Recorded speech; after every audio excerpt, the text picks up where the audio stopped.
This is the final in our series of videos looking at the importance of family in A Christmas Carol.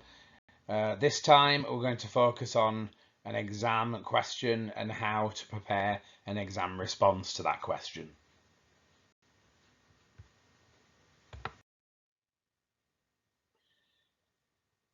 Before we look at the question, this is a quick reminder of our big ideas on the theme of family.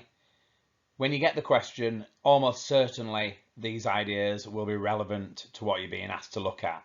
So what I'll be looking for you to do in your planning is to think about these big overarching ideas that run right through the whole novella and thinking how they relate to the extract that you're being shown and which bits from the rest of the novella that aren't in the extract you can link in to make your response complete.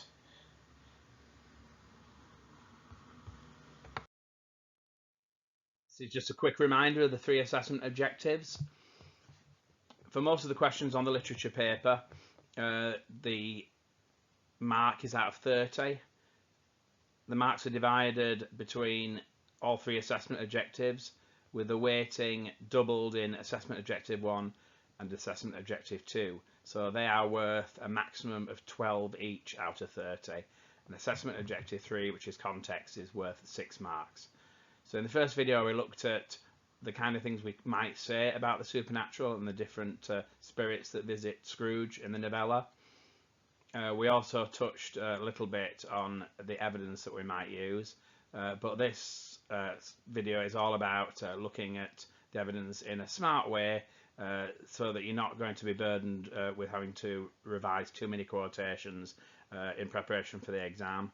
And we'll also be looking at assessment objective 2 in a little bit more detail in terms of the things you would say about the pieces of evidence that you have chosen, because they will be the things that will get you onto the higher levels for assessment objective 2. So not just what techniques are used by the writers, but how those techniques are used and how they generate meaning.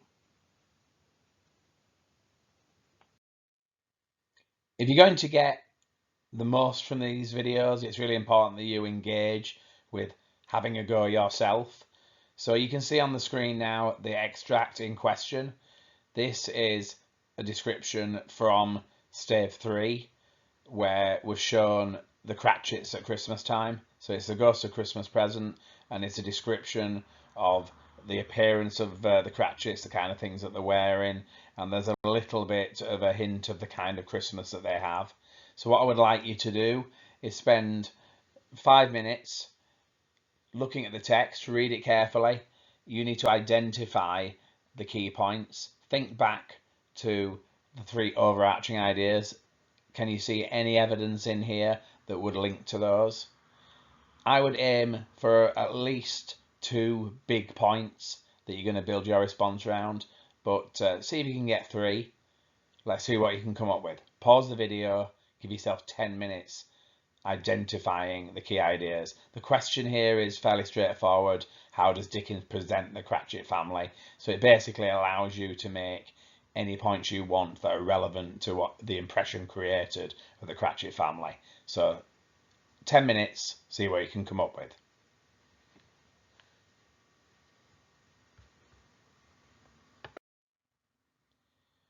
Okay, this is my highlighting. As you can see, I've used 3 different colours. The colour coding links quotations that suggest similar themes. So see if you can see what they are. Do they match with yours? So what have the 3 little bits in green got in common? We've got the reference to Bob having just 15 copies of his Christian name each week. We've got a reference to the Poley in a twice turned gown. So the clothes that Mrs. Cratchit is wearing have been twice turned. Do you know what that means?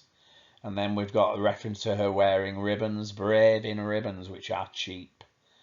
And then finally, Peter Cratchit wearing his father's shirt, which has been gifted to him, and it's described as a monstrous shirt collar. So think about those. What have they got in common? Look at the 3 quotations in yellow. What have they got in common? A little bit more difficult, I think that one is. It talks about the Ghost of Christmas Present blessing Bob Cratchit's four-roomed house. We've got a reference to the honour of the day, which seems to suggest something about the importance of Christmas Day, and then a reference to fire. Can you remember anything we said about fire from previous videos that might link to some big overarching ideas? And then finally, in blue, what do all these have in common? Rejoiced, gallantly attired, yearned to show his linen in the fashionable parks, basking in luxurious thoughts, danced about the table, exalted Master Peter Cratchit to the skies. Is there anything that suggests about what kind of family this is? Pause the video, look at your notes, see if you've got any similar ideas to those, or you know what those quotations have in common. Okay, so these are the quotations by group. So I identified the green ones together because they all show the poverty of the Cratchits. He's not well paid, Bob, so when it talks about the 15 copies of his Christian name, it's talking about the fact that he has 15 bob a week, and a bob is 5p, so that's the equivalent of £1.50, which is his weekly wage. The two references to clothes to do with Mrs. Cratchit suggests poverty, because if she turns her gown, that means she turns it inside out, so it can be worn as new again. But if she's twice turned it, the gown is back to the way it was, so it suggests a gown that is obviously well used. And she tries to make herself look good for Christmas Day by wearing ribbons, but we know that it fails because it uses the word brave to describe how she is wearing the ribbons, and even the adjective cheap there, which suggests the poverty of the family. And then the shirt that Peter Cratchit's being given has a monstrous collar because it's way too big for him. It's huge, the collar, and it certainly doesn't make him appear to be a fashionable man about town that he seems to think he is. So again, the poverty is emphasised. The more difficult one, I think, the three yellow quotations all hint at the Christian faith of the Cratchits, the fact that the Ghost of Christmas Present blesses the house, so a blessing is from God. In honour of the day suggests the importance of Christmas Day for the Cratchits. A little bit more obscure is blue, the fire. We talked in previous videos about the symbolism of fire representing Christian faith. Remember about the fire being a link to God, because God appears to Moses as a burning bush in the Old Testament and gives him the 10 Commandments in the book of Exodus. And then finally, I think the blue quotations all show the sheer joy of the Cratchit family. They are poor, but the words that are used to describe them suggest that they kind of grab at life and enjoy it. So we've got the word rejoice. I mean, that's quite a religious word as well, praising God. The word yearned, you know, the fact that Peter wants to be seen in this new shirt, he's so proud of it. Basking in luxurious thoughts is describing the children when they're thinking about the food. Even though the food isn't luxurious, they're still very, very grateful for it. And then dancing about the table, showing how excited they are. And the fact that Peter is praised by his siblings as well shows a very good Christian family who get on well together. There's a lot of love between them. So you can see why all those words would be grouped together.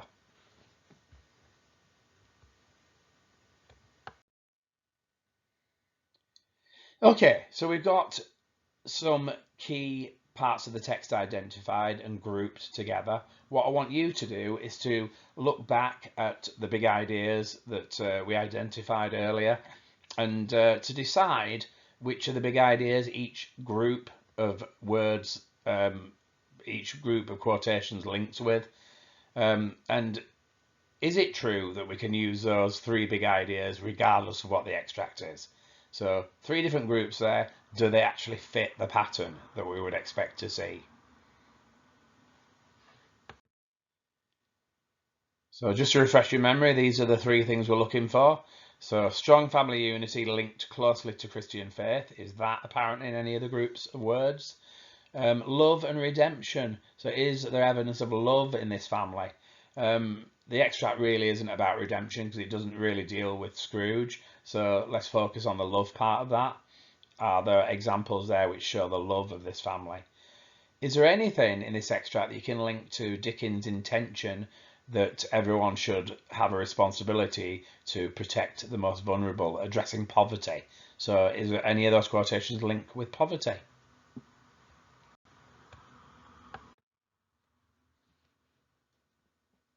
So if we look at the quotations to do with the Cratchit's poverty, clearly they link with our big overarching idea of Dickens' purpose in the novel is to do something about the poverty in the society in which he lived. He was attacking the greedy rich who did nothing to help the poor. Not all the rich, just the ones like Scrooge who pursued wealth and who backed the systems suggested by the practices of Thomas Malthus, the poorhouses, and the workhouse and the prisons and those systems for dealing with people who didn't have enough. So if you look at the three examples there, they all suggest the poverty of the Cratchits. It's quite subtle, but it's enough. They don't have the money to buy clothes, and Bob's salary is not very much, only £1.50 each week.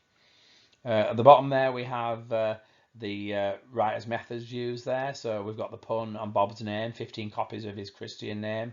And the reference to the money, interestingly, is ironic because he doesn't have much money, but also use of the word Christian name, emphasising that Bob is a Christian.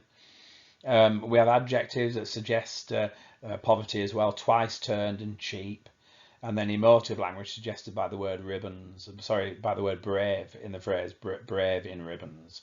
So you can see how you've got enough information there to turn the analysis of those words into something quite developed and linking it to contextual ideas at the time to do with the world in which Dickens lived, the fact that the Industrial Revolution had created poverty and that we really needed to do something about it, and that is the purpose of the novel. So again, one of the big overarching messages is absolutely central in this particular question.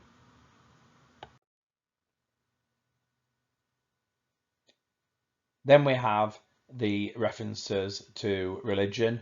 I've picked some phrases to add to the original quotation about Peter blowing on the fire. I've got the reference to not proud because pride is a sin, and what you've got in Peter Cratchit is someone who is prepared to do whatever because the Cratchits just get on with things. So there's nothing that is beneath him. So he's blowing the fire to try and make the fire stronger. And then we've got the religious imagery that's connected with the fire. We talked about it being God. Representing God in the Old Testament. So Peter Cratchit blowing the fire is making the fire stronger, making Christianity stronger. Right at the start of the extract as well, we've got the fact that the house is blessed by the Ghost of Christmas Present because the Ghost of Christmas Present blesses the houses of the poor because they're the most deserving, particularly a family like this who have faith in God. So if you were to look at our big ideas, it's obvious this one. It links to this idea of strong family unity, closely linked to Christian faith. So again, one of our big overarching ideas is there. Now your contextual point would be about obviously Christmas time is relevant and how important Christmas was at the time. The fact that the vast majority of people who lived in London at the time would identify themselves as Christians. So you could bring that into your discussion as well. And finally, I think this is the kind of most pleasurable part of this extract, the description of the joy of the Cratchit family. So all those examples there in different ways emphasize the way they just grasp the things that are given to them and are really, really grateful for them. So we've got all these words that suggest that. It's a semantic field because all those words have in common the fact that they suggest joyous celebration, basking, dancing, exalted. They're all very positive words. Somebody basks, it means they kind of enjoy the moment. Dancing is an exuberant thing to do when you're feeling happy.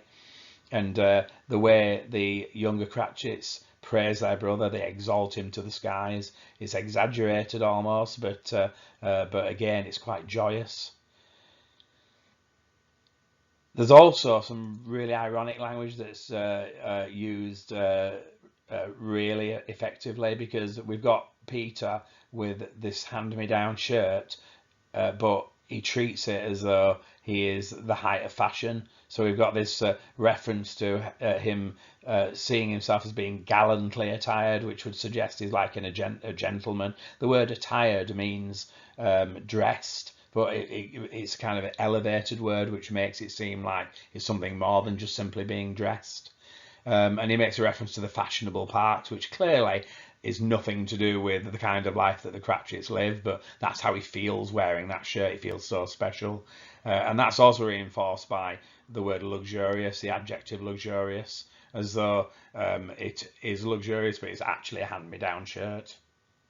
Now, that links clearly to the love in this family, because everything about their responses to everything links to love. Obviously, it's about the Christian message as well, because they're grateful for everything they have.